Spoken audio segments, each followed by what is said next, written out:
I'm not going to waste any time right now. We're getting right into the Boruto chapter 79 spoilers. Here we go.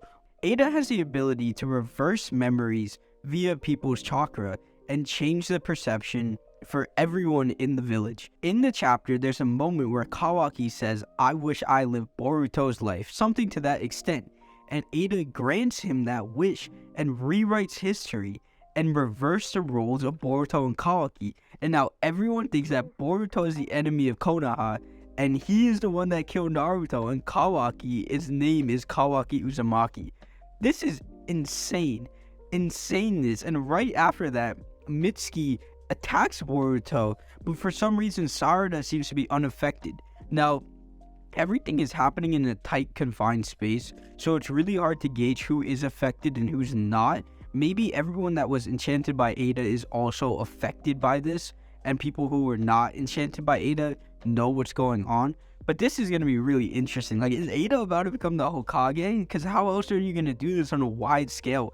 And finally, the "you will lose everything" line makes sense. Momoshiki himself says it's the power of an almighty god. So many things make sense now. Eida being introduced to the story honestly makes a lot more sense than it did. When Eida was introduced, I was really confused. I know some people around me were also confused. Like, Eida came out of nowhere. It was a last minute addition. I don't know if this was planned from the start to have Eida be the one switch the roles of Kawaki and Boruto, but this is insane. This is pretty out of the realm of Naruto, but it makes sense. Boruto needed a moment. The story really did. Boruto as a whole seemed like it was going nowhere, the story. It just seemed to be on a loop of Code coming back, Code not coming back, Eida is doing something, slice of life and then Kawaki is all of a sudden now he's super angsty, and Boruto honestly felt like he got sidelined in his own story.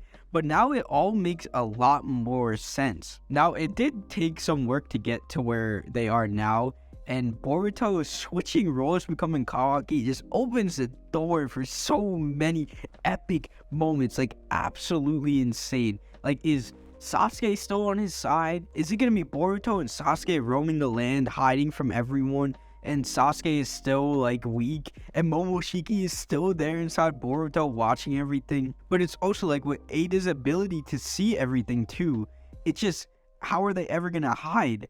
Then Boruto is probably, with the Jogan, I'm gonna assume, gonna be granted ability that would block out Eida's. Now, the abilities are getting a little crazy, but honestly, there's no point in complaining about it. That's what the story is at this point. It's the identity of Boruto. It's what's distinctive from Naruto. So there's no point in really getting angry about that.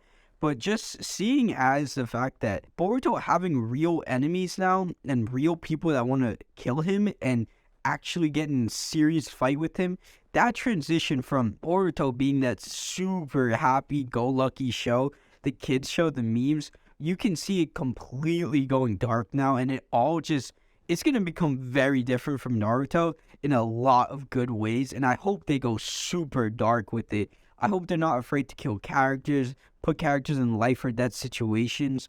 There's so many different fights now that can happen that are cool. Boruto being an outsider now, it just makes sense because he started with everything, Naruto started with nothing, and now we're seeing that transition. I'm not sure how they're going to do this with the time skip. My prediction would be for the end of the first half of Boruto, they're going to have it that he gets the Jogan and somehow gets a way to counteract Eida's ability. Maybe Sasuke kills Eida. Sasuke has a period of time where he can just strictly train Boruto, and it would make sense because Boruto is going to need a lot of time before he can really operate in this world with so many people coming after him, and Sasuke can't protect him, and Naruto is obviously locked away.